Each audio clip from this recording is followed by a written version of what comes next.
पिछली बार हमने ये सीखा था कि पेशाब को लेने के लिए बैठने का तरीका क्या।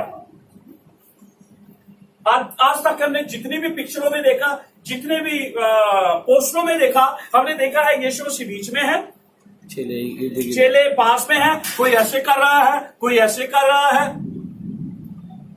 थोड़े हैरान से नजर आ रहे हैं चेले, थोड़े घबराए हुए नजर आ रहे हैं चेले, लेकिन वो पिक्चर नहीं है। और पिछली बार हमने आपको बताया था कौन सी पिक्चर थी। सबसे पहले छोटा, फिर पिता, फिर बड़ा, उसके बाद बाकी सब ऐसे घूम कर बैठते थे।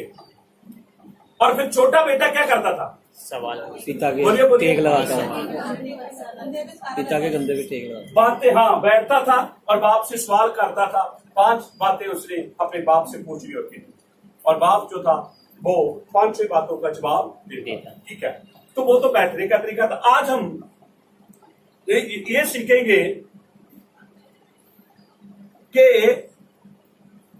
उस दिन एक प्लेट तैयार की जाती है और उस प्लेट के अंदर जो बातें बेटे ने पूछी है उन बातों की कुछ चीजें उस प्लेट के अंदर हमें नजर आएगी। मिलकर बोलेंगे हालेलुया। तो आज मैंने यहाँ पर 3 बातों को लिखा है, क्योंकि पूरी बातें तो नहीं आ पाएंगी, आज नहीं सीख पाएंगे, लेकिन अगले भाग में हम उन बातों को सीखेंगे। ठीक है, ऊपर क्या लिखा है? पासओवर सेंडर, बोलिए पासओवर, यानी कि पस्सा का भोज की थाली, भोज की थाली। फिर मेज बिछाया के मेज लगा ना, मेज खाली है, खाली, उसके अंदर एक प्लेट रखी हुई है और उस प्लेट के अंदर कुछ चीजों को रखा हुआ है। ठीक, फिर से पढ़े क्या लिखा है? Passover sender. हाँ, नीचे फसा का भोज। वो बोलो, सारे बोलो, फसा का भोज, फिर से बोलो, फसा का भोज। ठीक है, सबसे पहली चीज जो उसमें रखी जाती है उसका नाम यहां पर लिखा है परसली।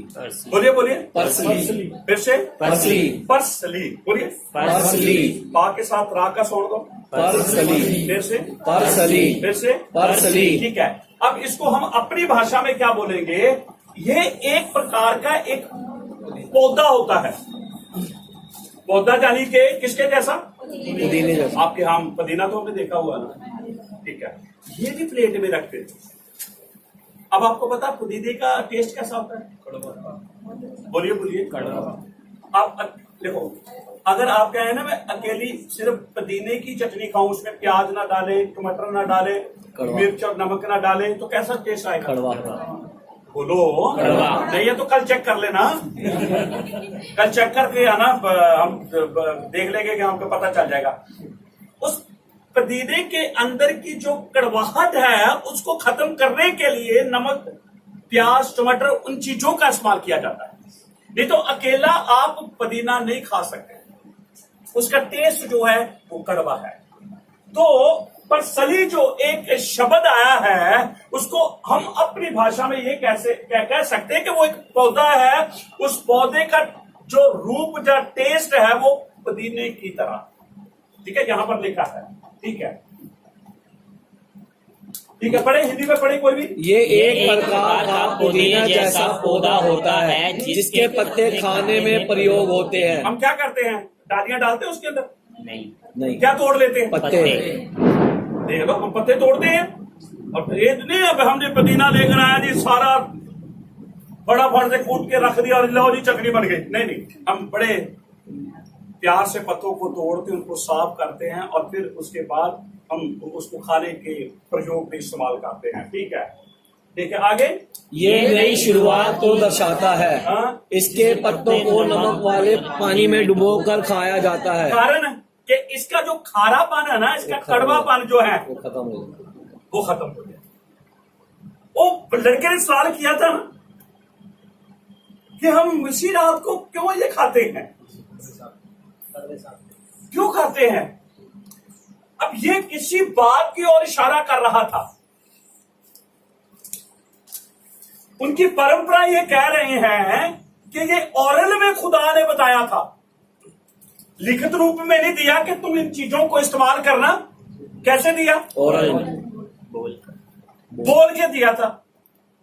चलो हम मान लें कि यहूदियों ने ये अपने तरीके से जोड़ लिया, लेकिन याद रखें ये चीज भी कहीं ना कहीं आपके और मेरे यशुआ के साथ जुड़ जाएगी। और जो चीज यीशु मसीह को महिमा देती है वो चीज मेरे और आपके लिए जानना बहुत ही जरूरी है। Hallelujah, hallelujah.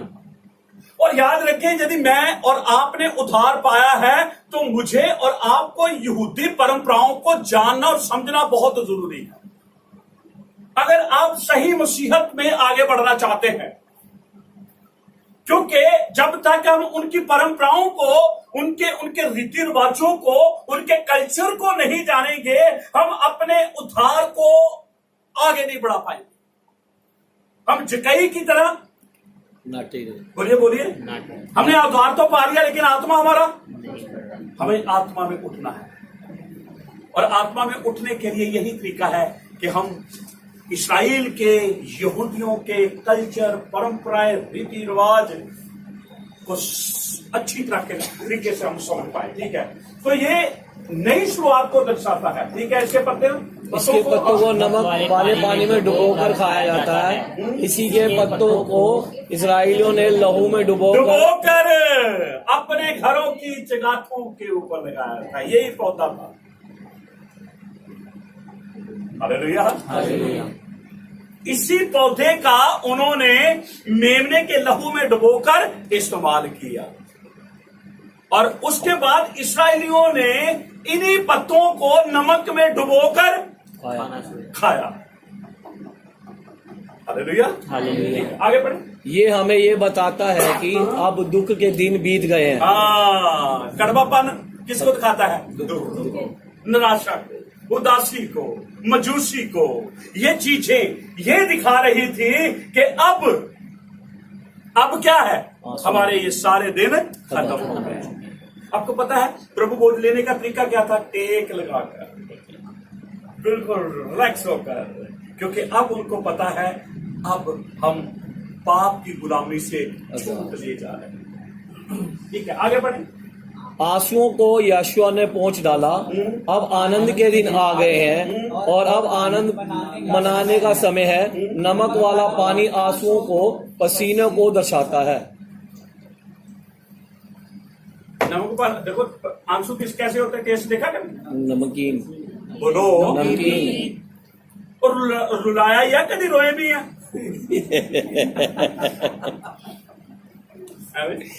कभी रोए भी है, तो रुलाया या आ सकता है। इब्रानिया 5:7 वचन के अंदर लिखा है यीशु मसीह सारी रात ही आंसुओं के साथ होता, उसका अनुभव था आंसुओं का। ठीक है, आगे बढ़े। यूहन्ना 16:20। यूहन्ना 16:20 पढ़े। मैं तुमसे सच सच कहता हूँ कि तुम रोगे और विलाप करोगे, परंतु संसार आनंद करेगा। तुम्हें शोक होगा, परंतु तुम्हारा शोक आनंद में बदल जाएगा। तो यही तो चीज यहाँ पर यीशु मसीह ने पूरी की है। वहां पर कड़वापन है, पर यहाँ ये बात हमने देखी कि वो नई शुरुआत को दिखाता, और यीशु मसीह ने जमीन के ऊपर आकर एक नई शुरुआत की। कहते हैं लोग क्या होंगे? बोलिए बोलिए, आनंद मनाते होंगे, खुश होंगे। और तुम कैसे होंगे? तभी तुमने आखिरी पॉइंट में लिखा है उदासी और उद्धार को दर्शाता है। क्या बसा? उदासी को भी दिखाता है, उद्धार को भी। यहां पर हम क्या देखते हैं? संसार आनंद बना रहा, लेकिन हम क्या है? उदास। ठीक है, आगे बढ़े। भजन संहिता 56। हाँ जी। तू मेरे मारे फिरने का हिसाब रखता है, तू मेरे आंसुओं को अपनी कुप्पी में रख ले। एक भी गिरा हुआ आंसू उनका बेकार नहीं गया। खुदा ने उनके आंसुओं को आदर दिया, उनके आंसुओं की कदर की गई। और आंसू सही होने चाहिए, क्योंकि आंसू भी बड़े तरीके से है। मिलकर बोलेंगे हालेलुया। नहीं है, नहीं एक ही तरह के आंसू होते हैं, अलग अलग रोल होता है आंसू।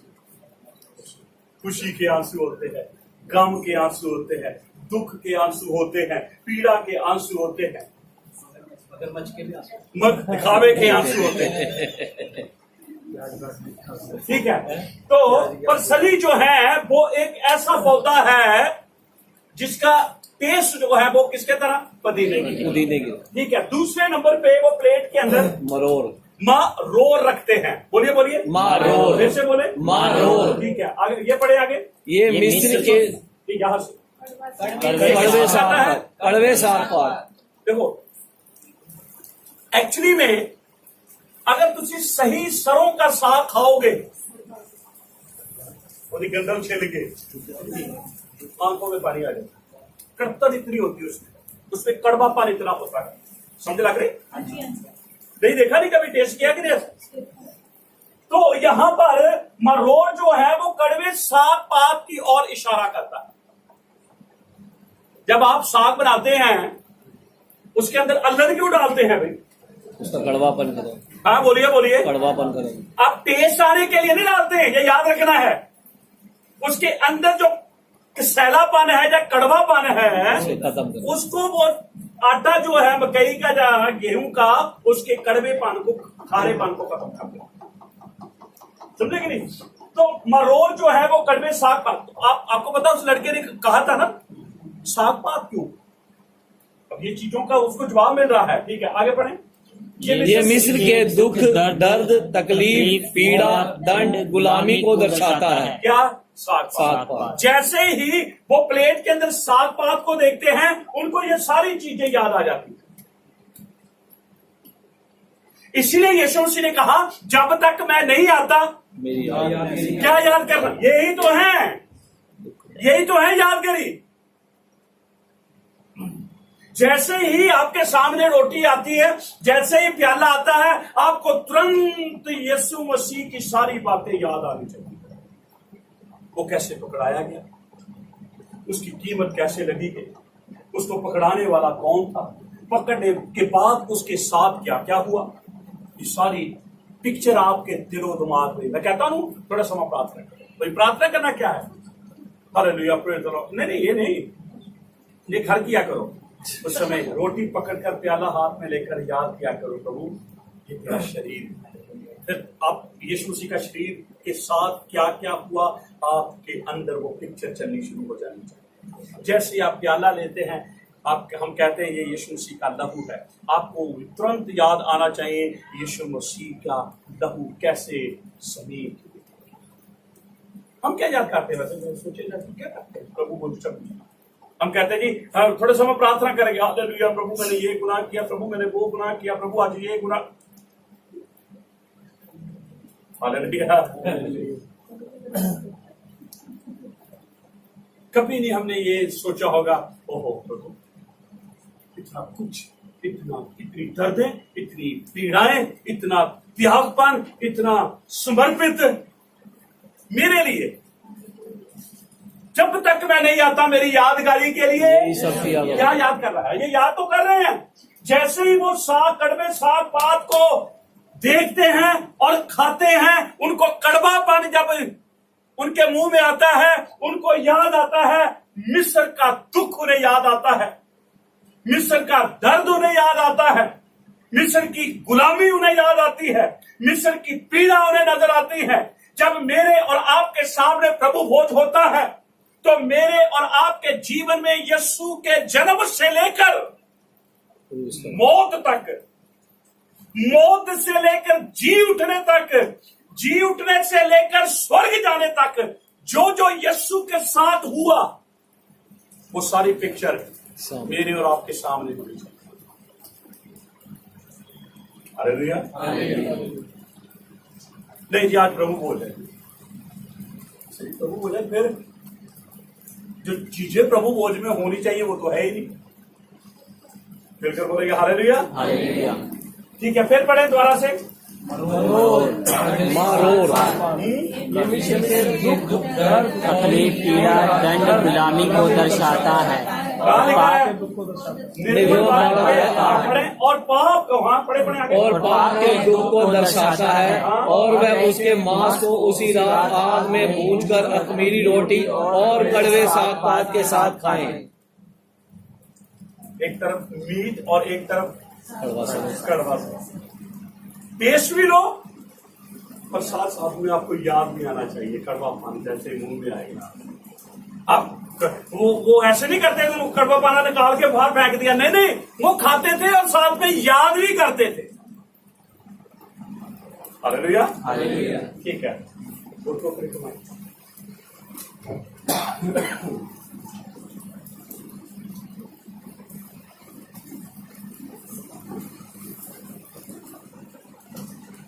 पहले नंबर पे परसली, यानी कि एक पुदीने जैसा एक पौधे की तरह उसके पत्तों को जो इस्तेमाल किया जाता, और दूसरा मरोर जो एक कड़वे साग पात जो है, और तीसरा है हरोये। बोलिए हरोये। हरोये। कैसे बने? हरोये। कैसे बोले? हरोये। ये एक प्रकार का एक मीठा पदार्थ है। देखो, जैसे कड़वापन है, जैसे खारापन है, साथ में क्या आ गया? मीठा भी है। बोलिए बोलिए। मीठा भी आ गया ना साथ में। क्या मेरे और आपके जीवन में यीशु को पाने के बाद कड़वाहट ही हम इसी को आगे लेकर नहीं, खुदा हमारे जीवन में मीठापन भी देकर आएगा। और ये एक तरह का ऐसा पदार्थ है, इसको ब्रेड के ऊपर लगाकर खाते थे। जैसे जैम। किसके ऊपर? ब्रेड के ऊपर। जैम वगैरह वही से तो चले हैं। जो उस रात अखमीरी रोटी होती थी, उसके ऊपर इसको लगाकर खाया जाता, और तुरंत वो सारी बातों को भूल जाते थे। आज तो हम यीशु की बातें कर रहे हैं, लेकिन एक टाइम आएगा हम यीशु को रूबरू देखेंगे तो फिर सारी चीजें भूल जाएंगे। तो ये चीज दिखा रही थी कि एक टाइम आने वाला है, हमारे जीवन में ऐसे पल आने वाले हैं कि हम अपने दुखों को कभी दोबारा याद नहीं करेंगे। लिखा है ना प्रकाशित वाक्य के अंदर, आंसू ना होंगे, दुख दूर की जाए। वहां नहीं होगी, मौत वहां नहीं होगी, पीड़ा वहां नहीं होगी, रात वहां नहीं होगी, शाम वहां नहीं होगी। ये सारी चीजें किसकी ओर? दुख की ओर इशारा करती है। लेकिन एक वक्त आने वाला है, ये चीजें हमारे जीवन से हमेशा के लिए दूर कर, जैसे ही और ये में आते हैं, एक ऐसे पदार्थ के पास आते हैं जिसका टेस्ट मीठा है, और उसको जैसे ही खमीरी रोटी के ऊपर लगाकर खाया जाता है, सारी चीजों को भूल जाते हैं। पहले याद करते हैं, स्टेप बाय स्टेप। ये नहीं पहले जी आखो मीठा खाओ। और मैं कहा, मैं आप कलीसिया जैसे आज की कलीसिया ना इतनी चतुर, वो कहते हैं छोड़ो साग पात जो है, अरे बर्फी खाओ। मरोर को छोड़ो, परसली को छोड़ो, चलो किसको खाएं? बर्फी। वो पैसा तुम इसको रखा करो यार, वो क्या रख लेते हो, वो तो मजा ही नहीं आता। लेकिन वो स्टेप बाय स्टेप कैसे चलते थे? Step by step. बोलिए बोलिए कैसे? Step by step. और मसीही जीवन भी क्या है? Step by step. लोग तो एक कम से कहते हैं, हम एक कम से आगे आते हैं। ठीक है, पढ़ेंगे। ये प्रकार का मीठा पकवान होता है। हाँ? इसका अर्थ है कि अब हमारे पाप पाप मिटाए जा मिटाए जा चुके हैं। चुके हैं। इसे खमीरी खमीरी रोटी रोटी का यानी के मत्सा पर लगाकर खाया खाया जाता है। बिल्कुल बोलेंगे हालेलुया। हालेलुया। चीजें और पड़ी हैं इसी के साथ जो अटैच, अभी तो 3 चीजें हमने देखी हैं, 3 चीजों को हमने देखा, 5 चीजें रह गई हैं।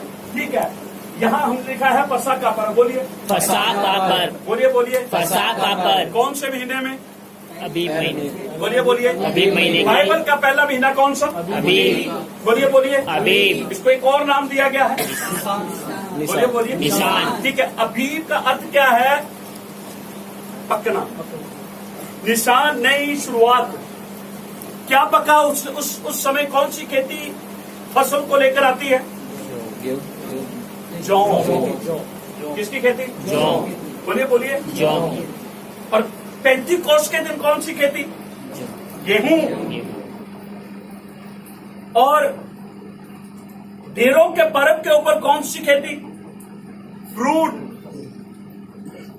और ये सारी चीजें इंसान की ओर इशारा करती हैं। और ये 3 ही त्योहार हैं जिसके ऊपर परमेश्वर ने, इलोहिम ने कहा कि तुम सब ने इकट्ठे होना। कौन कौन से त्योहार पे? फसह का पर्व। बोलिए बोलिए। फसह का पर्व। यानी कि फसह और अखमीरी रोटी दोनों साथ जुड़े हुए हैं, ये याद रखना है। अखमीरी रोटी और फसह दोनों साथ साथ जुड़े हुए हैं। पसा खत्म होता है, अखमीरी चल चालू हो जाती है।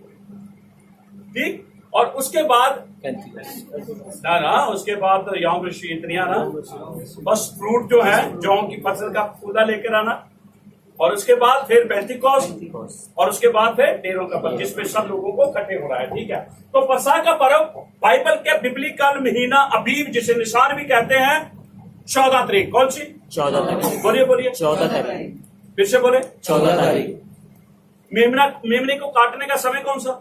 शाम का। कौन सा शाम? कौन सी है? 3 से 6 के बीच में। जिमें कुर्बानी शामादी होवे, अर्थ चक दे तो मंगा दुआ। तो शाम की कुर्बानी का टाइम, गुदरी का समय 3 से 6 के बीच के अंदर।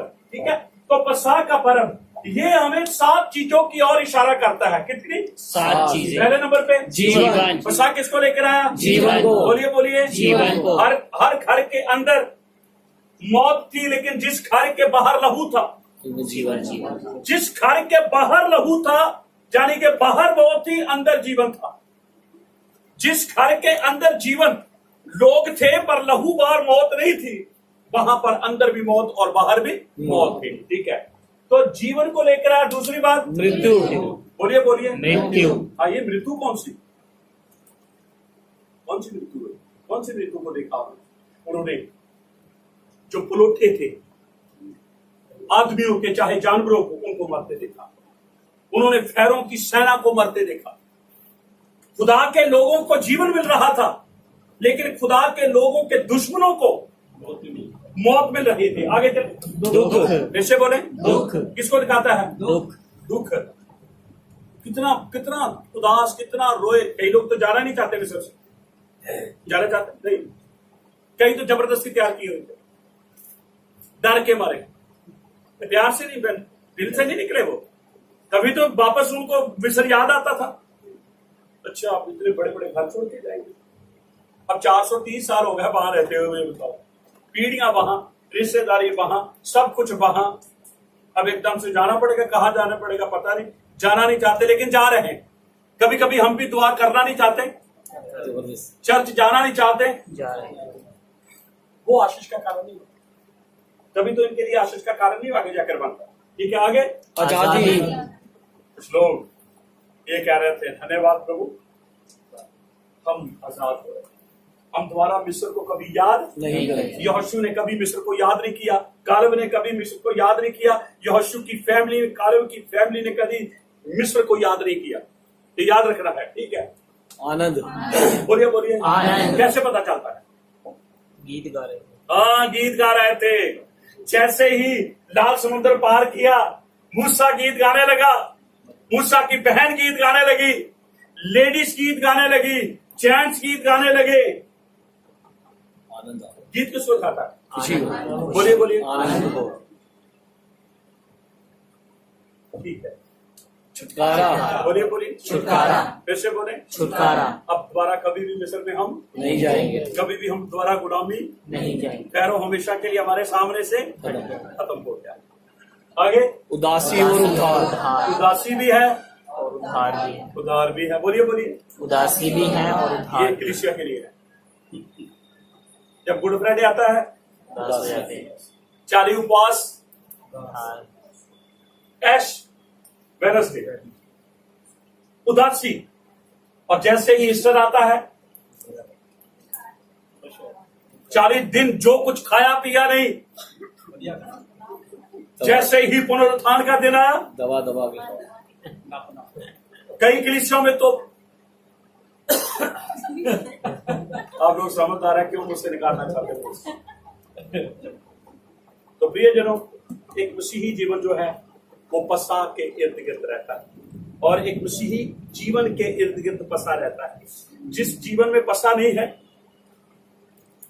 वो मसीही जीवन नहीं।